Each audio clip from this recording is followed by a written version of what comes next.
Is there a secret beef between Kendrick Lamar and TDE? It sounds like you had label issues, my brother. He probably fulfilled his contract, I'm sure. They gotta do with me. There's been rumblings with Kendrick and the TDE thing. While none of the parties involved have ever addressed this publicly, there are a bunch of clues that can help us piece this mysterious puzzle together. So let's get right to it. In 2019, Kendrick's manager, best friend, and then president of TDE announced his departure from the label. What is your role as the TDE president? I just run day-to-day operations of the company, direct management and creative for the artists. So in the same article that broke the news, it was said that Dave Free had already been working by himself for several months now, mostly focusing on Baby Keem's career. Back in 2018, Dave and Kendrick had already been developing Keem, even though they actually never signed him to TDE. We know this because of this photo taken on a tour bus during the damn tour, plus reference tracks made by Kendrick for Keem's 2018 project, The Sound of Bad Habits. I mean, you'd also been on record saying that, of course, like Kendrick and Dave had been really integral and very involved in your career so far. Keem and veteran producer Cardo were also connected by Dave and Kendrick. Is this when PG Lang was first conceptualized and secretly formed?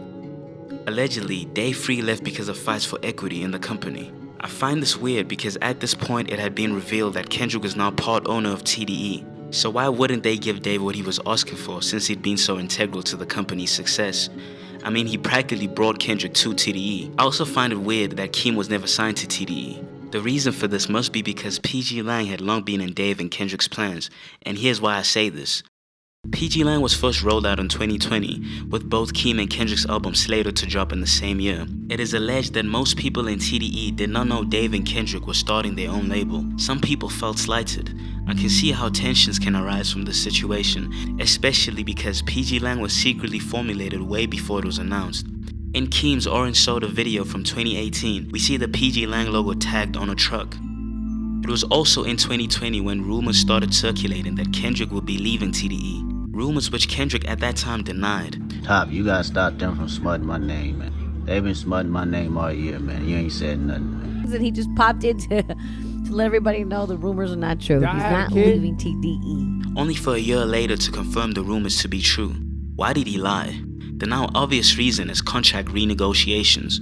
With only one album left until he'd fulfilled his contract, it was renegotiation time for Kendrick. Remember, the man was signed to 3 labels: Aftermath Records, TDE, and Interscope. Their M's count different with so many hands in the pot.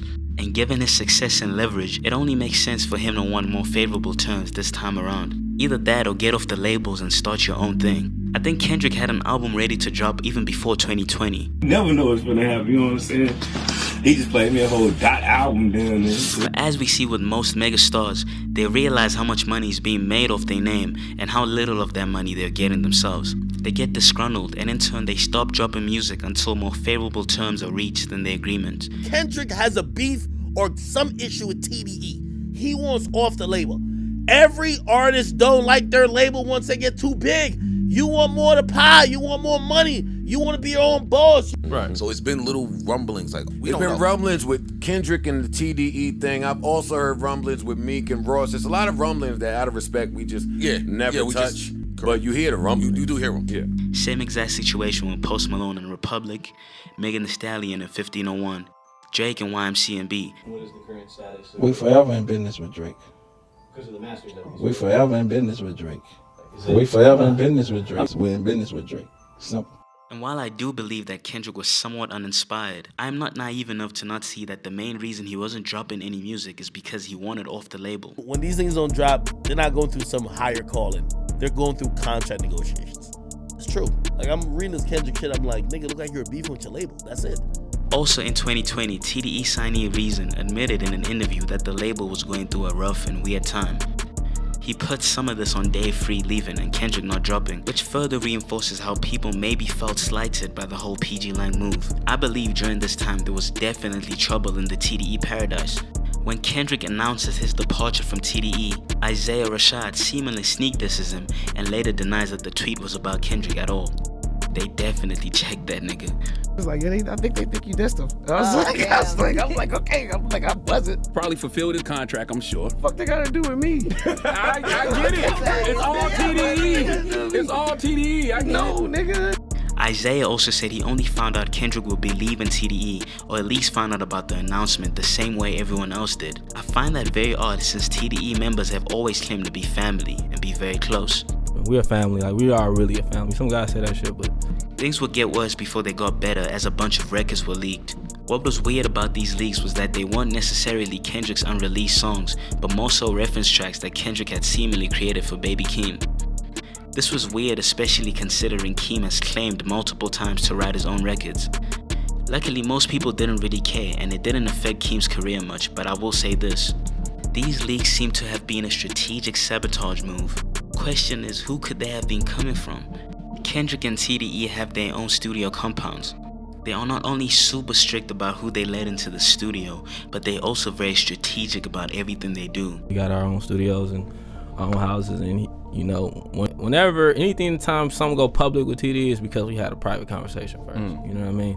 We don't get leaks from these camps until they want us to get the leaks. And I don't see how dropping reference tracks for Kendrick ghostwriting for Baby Keem could all be a part of PG Lang's master plan. I honestly don't see it. So these leaks must have come from someone who was once in close proximity to Keem and Kendrick. What's even more sketchy is that most of these reference tracks are from songs from 2018 and 2019, back when Kendrick, Dave, and Keem still worked with and around the TDE camp. When Mr. Morale was released, we saw very little support from the TDE label mates, and on top of that, we didn't see much promotion from the label at all. This makes me think of Post Malone and why his latest record didn't do so well. I can see where people forgot this album came out. I know a lot of y'all don't even know that, but yeah, Post Malone's album dropped. Because the promotion was bad. There's something at play here. They're stepping on niggas' releases. Absolutely. Somebody asked for too much.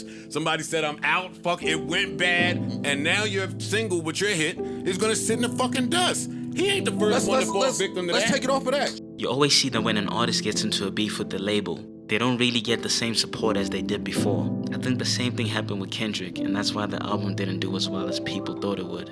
That Kendrick second week feels fishy to me too. Seems weird. I wasn't mad at the 300 week one, but if your label is involved, then you don't drop to 85 week two for an act like that. We're done here. I'm gonna put this out. Y'all do what you wanna do with it. I'm leaving. Now, at the time of me making this video, things seem to be cool again. A couple TDE affiliates have come out to deny any tension. If somebody do wanna leave, like, it's all love. It's called growth. He's still a big homie, man. He's still around. He still helps us where he can. It seems while there clearly was tension in the past, things seem to be calm again because at the end of the day, TDE is a family. And families fight all the time. Families also reconcile and hash out their issues, as they should. Nobody wins when the family feuds. If you made it this far, I really appreciate you and want you to be a part of this community. Subscribe for a whole lot more content coming soon.